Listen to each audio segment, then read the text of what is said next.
Γυρίζουμε από την Κατσολία, από την πόλη της Ορεστιάδας. Έχουμε μπροστά ένα τρελό οδηγό, ο οποίος είναι Σουμάχερ. Κοιτάξτε τώρα πως θα πάρει τη στροφή.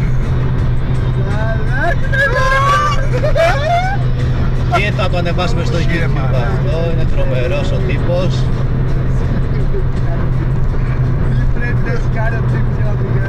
Και έχει πιει πρωί-πρωί.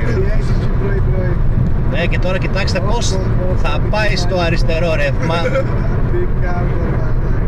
Άρη από κοντά, πιο κοντά, πιο κοντά. Όχι, το αφήσω γιατί κομπλάρω τον είναι. Πιο κοντά γιατί χάνουμε το βίντεο. Κάνε σου. Κάνουμε.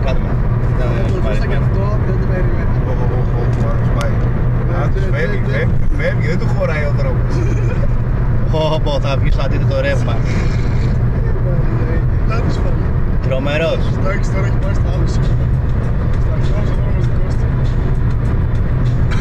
Τι πατάει φρέντο ρε που στην ευθεία. Τι κάνει ρε μαλάκα ο άνθρωπος. Άρη δεν το περνάς το μαλάκα. Άντε γιατί μας έχεις ζαλίσει τα παπάρια. Εντάξει, τώρα θα φύγει στο αριστερό. Θέλει να βγει στην αντίθετη.